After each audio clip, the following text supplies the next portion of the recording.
గోపాలపురం గ్రామంలో ఉండే గౌరికి పట్నంలో ఉద్యోగం చేస్తున్న గిరితో కొత్తగా పెళ్లైంది.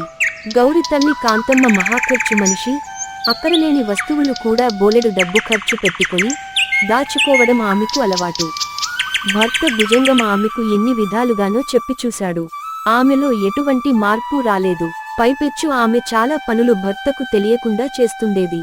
గౌరిని కాపురానికి పంపిస్తూ, కాంతమ్మ వసే వెర్రిమొహంలా ప్రతిదీ మొగుడితో మొరబెట్టుకోకో, ఆడవాళ్లను అడ్డుకోవడమే పనిగా పెట్టుకుంటారు వాళ్ళు. అందుకే మనం చాలా పనులు మగవాళ్ల చెవిని వేయకుండా చేసుకుపోతుండాలి అంటూ కూతురుకు నూరిపోసింది. తర్వాత ఆమె సామాను లెక్క చూస్తున్న గిరితో, చూడల్లుడు, మీ మామకు ఒక అచ్చటా ముచ్చటా తెలీదు.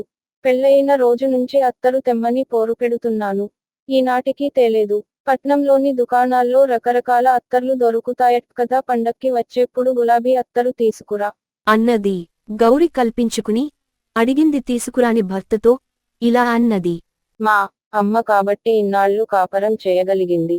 ఇటువంటి కాపరం పగవాళ్లకి కూడా రావద్దు అన్నది పైచెంగుతో కళ్ళ నీళ్లు తుడుచుకుంటూ. ఇంతలో గౌరి తండ్రి భుజంగం గదిలోకి రావడంతో ఆ ప్రసంగం కట్టిపెట్టారు తల్లీ కూతుళ్ళు.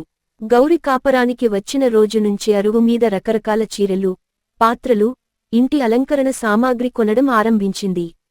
ఇప్పుడు ఈ దండగ ఖర్చు ఎందుకు చెప్పు, మనకు వాటి అవసరం లేదు కదా అని భార్యకు నచ్చ చెప్పాలని చూశాడు గిరి.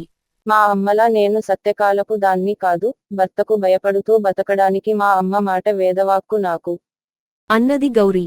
దీపావళి పండగ దగ్గర పడింది. రేపే మన ప్రయాణం. అమ్మ తీసుకురమ్మన్న గులాబీ అత్తరు సాయంత్రం తీసుకురా అన్నది గౌరి భర్తతో.